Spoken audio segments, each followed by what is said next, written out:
10, episode number first, and today we are going to start new exercise 1.4.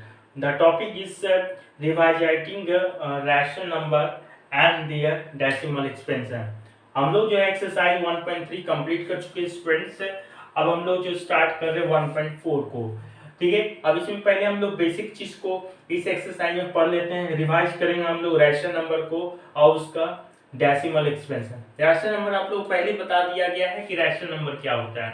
कोई भी number जो p upon q के form में हो, जहां q का वैल्यू क्या होगा आपका नॉट इक्वल्स टू 0 होना चाहिए, ओके, दैट इज कॉल्ड हो गया रैशनल नंबर। कोई भी नंबर p अपॉन क्यू के फॉर्म में रहेगा, न्यूमरेटर अपॉन डिनोमिनेटर उस फॉर्म में रहेगा, तो दैट इज कॉल्ड क्या होगा हमारा रैशनल नंबर होगा।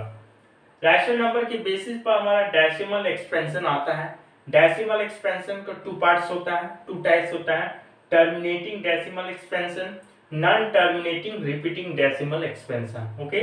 नॉन टर्मिनेटिंग और repeating decimal expansion. First of all हम लोग टर्मिनेटिंग डेसिमल एक्सपेंशन को एक्सप्लेन कर लेते हैं, अंडरस्टैंडिंग कर लेते हैं ये क्या होता है, what is terminating decimal expansion. First of all ये तो एक रैशनल नंबर फॉर्म पर होगा। Let p upon q be the simplest form of a given rational number. एक दिया गया रैशनल नंबर जो है जो p बाई q के फॉर्म में रहता है वो simplest form of rational number कहा गया है, ओके। इफ q, यदि q का वैल्यू हमारा, ध्यान दीजिएगा यहीं से इंपॉर्टेंट पॉइंट है, q का वैल्यू यदि आपका क्या हो गया 2 to the power m into 5 to the power n इस फॉर्म में रहेगा आपका। पहले हम लोग q का जो भी वैल्यू रहेगा उसको फैक्टराइज करेंगे, फैक्टराइज करने के बाद इस फॉर्म में आएगा 2 to the power m into 5 to the power n, that is called क्या होगा terminating repeating terminating decimal expansion हो जाएगा। Some non negative integer m और n का वैल्यू जो होगा वो नॉन नेगेटिव होना चाहिए, दैट इज पॉजिटिव इंटीजर्स होना चाहिए। And p upon q is called terminating decimal। ये आपका इस फैक्टर बेसिस पर हुआ। अब डेसिमल फॉर्म में देखिए इसका डेफिनेशन, और decimal that ends after a finite number of digits is called terminating decimal expansion। यदि किसी नंबर को हम लोग डिवाइड देते हैं और डिवाइड देने के बाद वो डेसिमल फॉर्म में जाता है, डेसिमल फॉर्म में जाएगा जब, तो वो आपका डेसिमल फिनाइटेड होगा।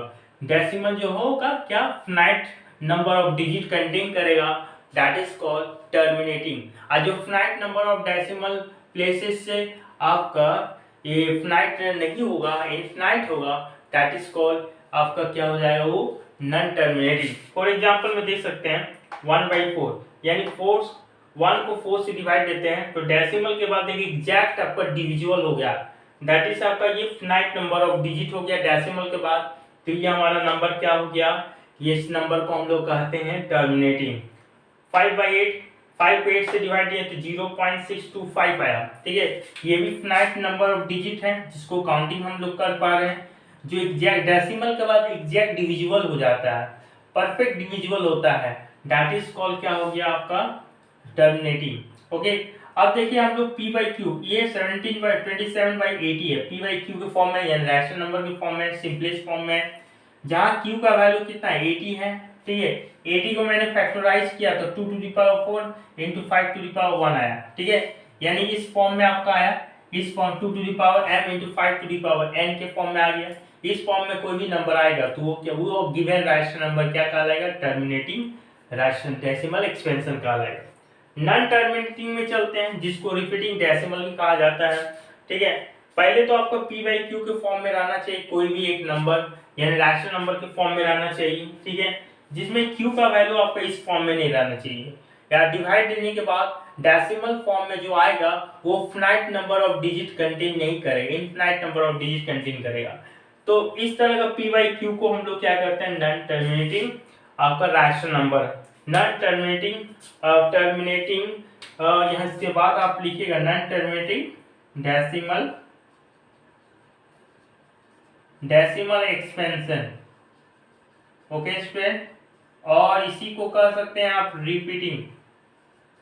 Repeating decimal. तो एक कॉन्सेप्ट हुआ हमारा डिवाइड के बेसिस पर हुआ, और एक विदाउट एक्चुअल डिवीजन के बेसिस पर हुआ ये। ओके, तो इस तरह का डेसिमल एक्सपेंशन को हम लोग टर्मिनेटिंग और नॉन टर्मिनेटिंग डेसिमल एक्सपेंशन कहते हैं। Next student continue.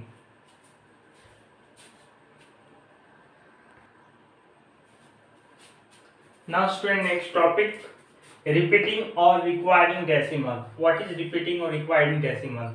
देखिए अभी हम लोग जस्ट पढ़े कि जो नॉन टर्मिनेटिंग होता है वही हमारा रिपीटिंग या रिक्वायरिंग डेसिमल होता है। ठीक है, जो आपका क्या हो गया, जो 2 to the power m into 5 to the power n, जो q का फैक्टर होता है उस फॉर्म में नहीं रहे तो उसको नॉन टर्मिनेटिंग बोलते हैं। अब देखिए यहाँ रिपीटिंग कब आता है, यानी रिपीट करता है। A decimal in which in which a digit और a set of digit, या तो एक डिजिट हो या तो सेट ऑफ डिजिट यानी group of digit is repeat रहता है। या तो एक डिजिट रिपीट करे या तो ग्रुप ऑफ डिजिट रिपीट करेगा। जैसे 2 और 3 ग्रुप ऑफ डिजिट हो गया, और यहाँ मान लेते एक डिजिट रिपीट कर रहा था कि एक डिजिट सिंगल में रिपीट कर रहा, 2 रिपीट किया मतलब एक डिजिट रिपीट कर रहा, 1 डिजिट रिपीट कर रहा। और जहाँ 2 3 रिपीट किया यानी ग्रुप ऑफ डिजिट आपका रिपीट कर रहा है, यानी सेट ऑफ डिजिट रिपीट कर रहा। Okay students, clear? जैसे इस एग्जांपल में देखिए, इसमें ग्रुप ऑफ डिजिट रिपीट किया यानी सेट ऑफ डिजिट बोलेंगे इसको, ये सेट ऑफ डिजिट रिपीट किया और यहाँ सिंगल डिजिट रिपीट कर रहा। तो ये जो साइन दिख रहा है आपका पावर में, इसको बार बोलते हैं या रिक्वायरिंग बोलते हैं। रिक्वायरिंग, ओके, इसी को रिक्वायरिंग कहा जाता है, यानी जो बार बार रिपीट होता है, पीरियोडिकली बोल रहा है, यानी आपका क्या पीरियड बाय रिपीट कर रहा है। ये 1 2 3 इस तरह से पीरियड बाय रिपीट करता है, उसी नंबर को हम लोग क्या बोलते हैं, रिपीटिंग और रिक्वायरिंग डेसिमल कहते हैं। क्लियर? अब आ जाते हैं हम लोग एक्सरसाइज स्टार्ट कर लेते हैं। एक्सरसाइज क्वेश्चन सॉल्व करना शुरू कर देते हैं 1.1 1.4 में।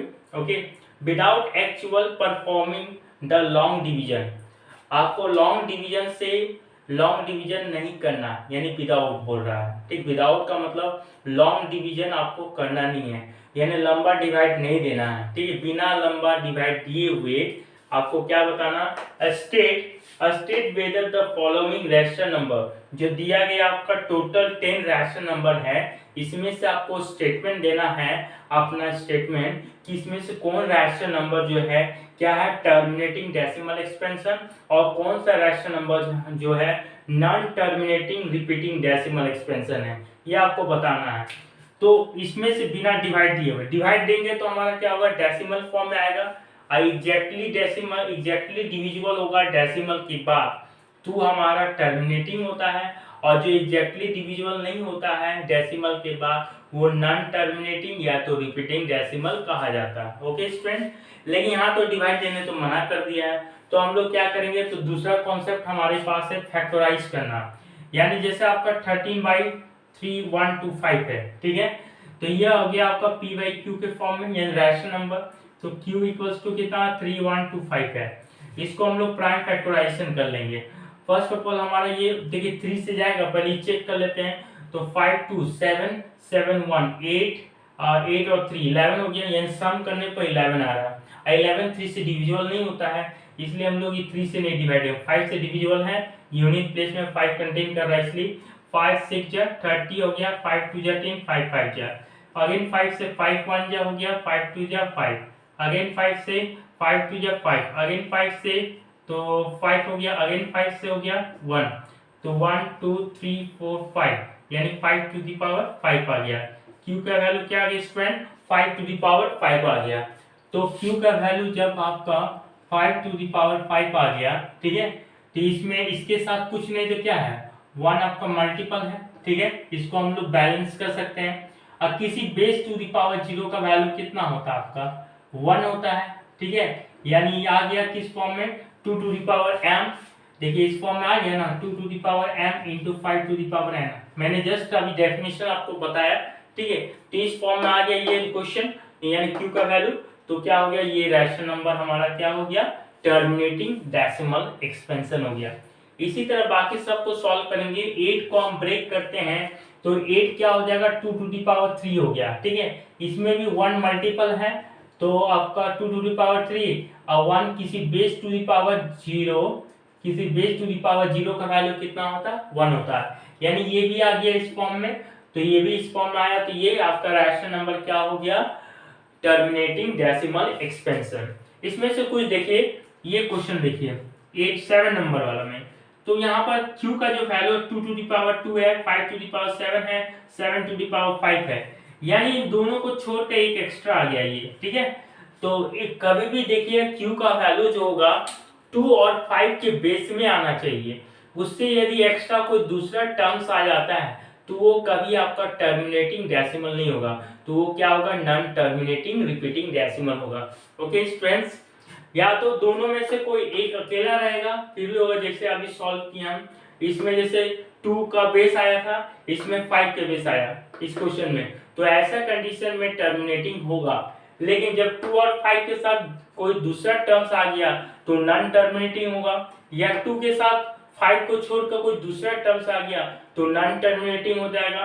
5 के साथ 2 नहीं आके कोई दूसरा टर्म्स आ गया उसका मल्टीपल में तो नॉन टर्मिनेटिंग होगा। ओके स्टूडेंट, तो इस तरह से कंडीशन में हमारा अब दोनों में से कोई भी नहीं रहेगा, दूसरा टर्म्स आएगा फिर भी नॉन टर्मिनेटिंग होगा। ओके, इसी तरह आप कर सकते हैं जैसे इस क्वेश्चन पर, तो q का वैल्यू कितना हो गया 343, किसका क्यूब होता है, किसी का क्यूब होता है 347 के क्यूब हमारा हो सकता है, 7 का क्यूब होता है, 7 का cube 7 to the power cube. और ये 7 टू द पावर क्यूब जो 2 और 5 के बेस में तो आया नहीं, इसलिए ये क्या होगा, non terminating decimal expansion. Okay, ये तो ऑलरेडी 2 और 5 के फॉर्म में आपका ब्रेक किया हुआ है, फैक्टराइज किया हुआ है, और 2 5 के बेस में आया है, इसलिए ये टर्मिनेटिंग डेसिमल एक्सपेंशन होगा। इस तरह से ये फर्स्ट क्वेश्चन आपका कंप्लीट होता है। अब आते हैं सेकंड क्वेश्चन में, क्या कहा गया देखिए, write down the decimal expansion of those rational number in question 1 above which have the terminating decimal expansion। आपको बताना है यहाँ पर write down the decimal expansion, ठीक है, इसका डेसिमल एक्सपेंशन बताना है कि इसमें से कौन जो है, जो आपका इसमें क्वेश्चन नंबर 1 में से जो टर्मिनेटिंग डेसिमल एक्सपेंशन है उसका आपको डेसिमल फॉर्म में निकालना है। सपोज डेट एक एग्जांपल लेते हैं हम लोग, ठीक है। देखिए एक क्वेश्चन मैं उठाता हूं, ठीक है स्टूडेंट फॉलो कीजिएगा। देखिए इस क्वेश्चन को मैं एराइज करता हूं, क्या है क्वेश्चन हमारा 13/3 1 to 5 हो गया, ठीक है। 13 अपॉन इसको ब्रेक कर दिया, 5 टू दी पावर कितना है 5 आया। Clear students? ओके, अब देखिए इसको हमें डेसिमल में लाना है, इस क्वेश्चन को डेसिमल लाना, तो डेसिमल लाने का दो कॉन्सेप्ट हुआ, या तो इसको डिवाइड दे दिए डायरेक्ट, लेकिन ये तो डिवाइड देने मना किया था, ठीक है, तो हम लोग डिवाइड नहीं देंगे, तो हम लोग इसी फैक्टराइज करके सॉल्व करेंगे। ओके, देखिए हमारा इसको 5 को कोई मान लेते 5 और 2 दोनों को कंबाइन करते हैं मल्टीपल फॉर्म में तो 10 आता है। 10 के फॉर्म में यदि कोई नंबर ला देते हैं तो उसको डिवाइड देना इजी हो जाता है। ओके, तो हम लोग क्या करेंगे 5 और यहाँ पर 2 डिमांड कर रहा है, 5 और 2 को मल्टीप्लाई करेंगे तो क्या 10 के फॉर्म में आएगा। यहाँ 5 टू द पावर 5 है तो इसमें भी आपका 2 टू द पावर 5 होना चाहिए, दोनों का सेम पावर होना चाहिए, तब हमारा 5 और 2 मल्टीप्लाई होगा। एक्सपोनेंट्स का कॉन्सेप्ट है, तो 2 टू द पावर 5 मल्टीप्लाई किया डिनोमिनेटर को, तो आपका न्यूमरेटर को भी 2 टू द पावर 5 से मल्टीप्लाई करना पड़ेगा। ओके स्टूडेंट्स, तो ये हो गया 13 इंटू 2 टू द पावर 5 कितना हो गया आपका 32 हो गया ना, ये आपका 2 टू द पावर 5 30 आपका 2 हो गया। अब देखिए यहाँ से 5 और 2 में दोनों का पावर सेम है तो 5 और 2 मल्टीप्लाई हो जाएगा, अब पावर क्या हो गया कॉमन हो गया। Clear students? अब क्या इन दोनों को मल्टीप्लाई कर दीजिए 32 को 13 से, तो 13 3 जा कितना हो गया, पहले 13 3 जा हो गया 39 हो गया, 13 2 जा 26 हो गया ना स्टूडेंट्स। तो यहाँ से आप क्या इस तरह से ऐड कर दे 9 6 3 9 हो गया 2 हो गया, इस तरह से हमारा। ओके स्टूडेंट्स, या तो इसको ऐसे उलट के भी कर सकते हैं, 13 2 जा कितना होगा 26 और 13 3 जा 39 हो गया। ओके स्टूडेंट्स, तो 6 हो गया, 9 to 11 कैरी 1 4, ये आपका होगा परफेक्ट। ये नहीं होगा क्योंकि बिकॉज हमने पहले इसको मल्टीप्लाई करते हैं ना इसलिए, तो 416 आया मल्टीप्लाई करने पर, यानी 416 हुआ। अब 5 टू जा कितना होता है 10 होता है। ओके स्टूडेंट्स, 5 टू जा 10, 10 टू द पावर कितना होगा 5 हो जाएगा, तो 416 डिवाइडेड बाय 0 0 0 0 3 0 और 2 0 5 0 हो गया। ओके, अब इसको डिवाइड देते हैं तो इसका रिजल्ट क्या आ गया 0.4। देखिए 5 डेसिमल प्लेसेस होना चाहिए ना, 20 या 416, 1 2 3 4 5 डेसिमल प्लेसेस आया। तो इस तरह का आपको करना है क्वेश्चन नंबर 2 में। बाकी सबको जो टर्मिनेटिंग है उसी को आपको इस कॉन्सेप्ट से सॉल्व करना है। आई थिंक उनको लगता है कि आप लोग यहाँ तक क्लियर हो गया हो, समझ में आ गया होगा। ये डाउट होगा क्वेश्चन में, किसी भी क्वेश्चन में, तो आप लोग कमेंट कीजिएगा, मैं फिर से आप लोगों को उसको एक्सप्लेनेशन करेंगे और समझाएंगे, अंडरस्टैंडिंग आप लोग करवाएंगे। ओके, अब नेक्स्ट क्वेश्चन आते हैं, क्वेश्चन नंबर 3 और लास्ट क्वेश्चन, इस एक्सरसाइज का भी लास्ट क्वेश्चन, आइए चैप्टर का भी last question. Okay, continue.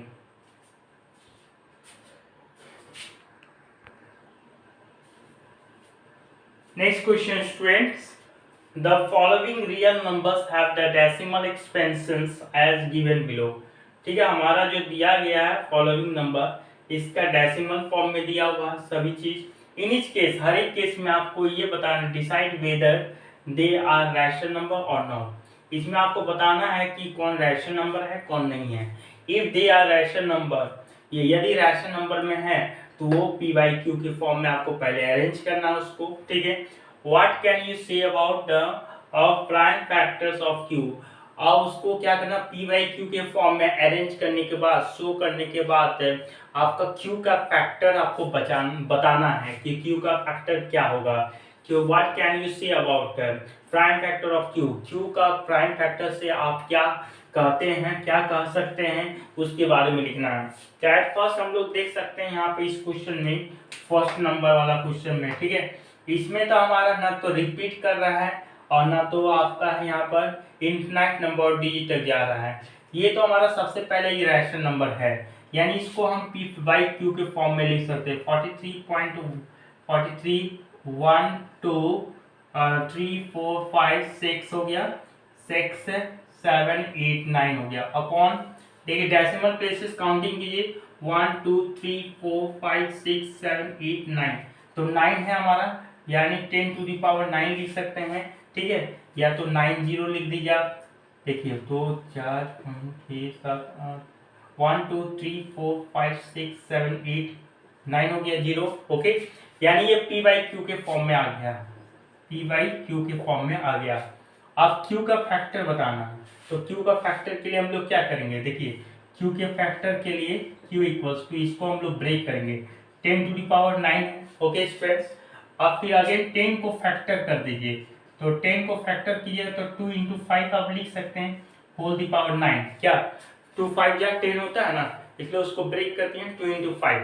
After that क्या हो गया, 2 q equals to 2 to the power 9 into 5 to the power 9 आ गया q का फैक्टर। वही पूछा गया था क्वेश्चन में, what can you say about the prime factors of q, q का प्राइम फैक्टर्स करने के लिए बोला गया था, तो कर दिएंगे। ठीक है, अब ये तो रैशनल नंबर में नहीं है, इरेशनल नंबर में है, यानी जब इरेशनल नंबर में है तो हमारा इसको फैक्टर नहीं कर सकते हम लोग। ठीक है, प्राइम फैक्टर नहीं कर सकते, ये भी इरेशनल नंबर है, repeating decimal, non terminating repeating decimal में इसका भी आपका फैक्टर नहीं होगा। ओके स्टूडेंट, इस तरह से हमारा एक्सरसाइज कंप्लीट होता है और आपका ये चैप्टर भी कंप्लीट होता है। ओके स्टूडेंट, हमको उम्मीद लगता है कि आप लोग को ये चैप्टर आपको पूरी तरह से समझ में आ गया होगा। यदि किसी भी तरह का आपको डाउट है तो कमेंट जरूर कीजिए, और आप लोगों को सारे स्टूडेंट को मैं फिर से, जो नए आए हैं मेरे चैनल में, अधिक से अधिक सब्सक्राइब कीजिए, शेयर कीजिए और लाइक कीजिए, बेल आइकन को दबाना भूलिए मत, उसको भी जरूर दबाइए। ठीक है, ताकि आपको जल्दी से जल्दी आपको बहुत सटीक आपका मिलेगा, आपका इंफॉर्मेशन जो है। यदि आप लोग बेल आइकन को भी आप प्रेस करते हैं तो आप लोगों को अगला नोटिफिकेशन से एक्सरसाइज का आप लोगों को मिलेगा। ठीक है, इसलिए जरूर सब्सक्राइब कीजिए। ओके स्टूडेंट्स, और नेक्स्ट चैप्टर हम लोग अगले क्लास के लिए स्टार्ट करेंगे, चैप्टर नंबर 2 स्टार्ट होगा। इसमें चैप्टर 2 के बाद हम लोग ट्रिग्नोमेट्रिक स्टार्ट करेंगे, आपका क्लास 10 का जो सबसे स्पेशल चैप्टर है। ओके क्लियर, इसी के साथ थैंक यू।